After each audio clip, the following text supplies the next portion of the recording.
We usually just see the finished idea. It's presented to us as this perfectly polished, inevitable truth.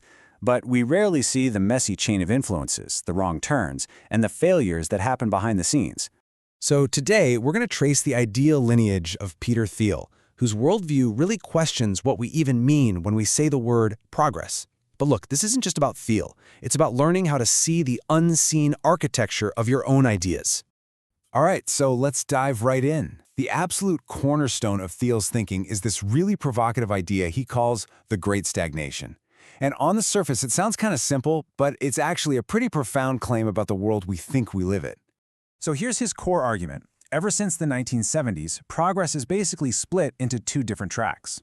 In the digital world of bits, computers, software, the internet, progress has been absolutely explosive.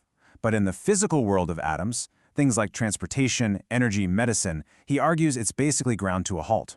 We've got these incredible supercomputers in our pockets, but our travel times haven't really gotten better in 50 years.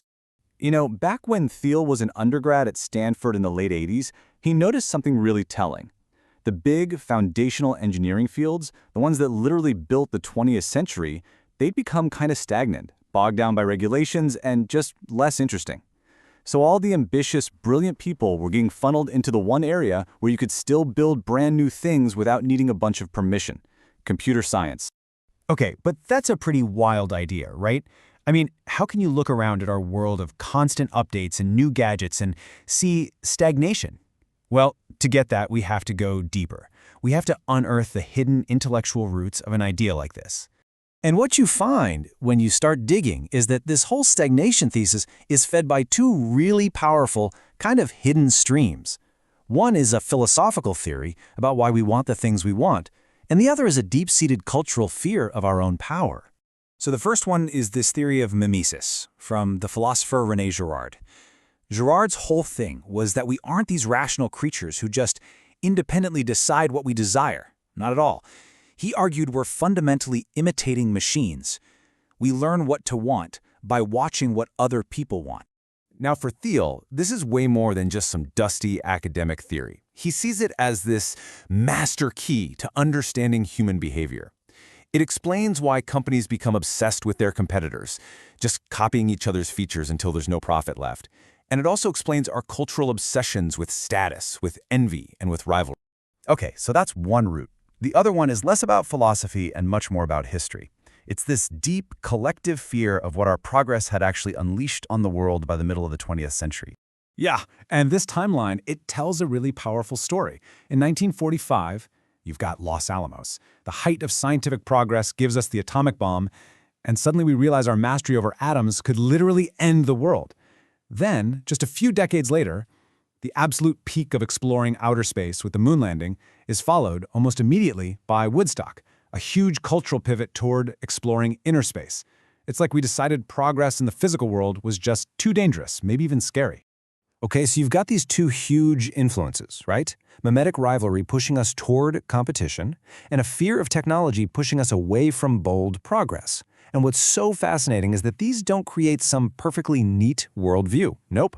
Instead, they lead to some really interesting internal contradictions.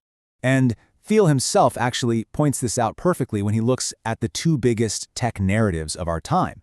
He asks this great question: if we're going to say that crypto is libertarian, then do we also have to say that AI is communist? So on one branch of his thinking, you have crypto. For him, this represents a kind of libertarian dream, right? A technology of freedom. It's a decentralized system that can operate outside the control of those big, stagnant institutions he's always critiquing. It's like a hope for a new frontier. But then, on the complete other hand, there's AI. And he sees this as basically the polar opposite. He calls it a communist technology because it naturally centralizes power. It needs huge amounts of data, massive computing power, which means it's probably going to be controlled by just a few giant companies and governments, reinforcing the exact systems that crypto is supposed to get away from. So why did we just walk through all of that? Well, because deconstructing Thiel's idea tree, it's not really about Peter Thiel. It's about learning a method, a way of thinking that we can apply to ourselves. Because, let's be honest, our own beliefs are built in the exact same way. They're this collection of inherited ideas, of things we've been told, of our own experiences, and a lot of it we've probably never even stopped to examine. I mean, how many of your own core beliefs have you ever really traced back to where they came from? And this is the most important part. You don't get to choose the family you were born into, right? But you absolutely can choose your intellectual family. You get to consciously decide which thinkers to learn from, which ideas you're going to build on, and which ones you're going to leave behind. In the end, your ideas, they come from people, from experiences, from failures, from mistakes. And understanding that lineage, whether we're talking about Peter Thiel or, more importantly, about you, that's the first real step to intellectual freedom. It's how you go from just passively inheriting ideas to consciously building your own way of seeing the world.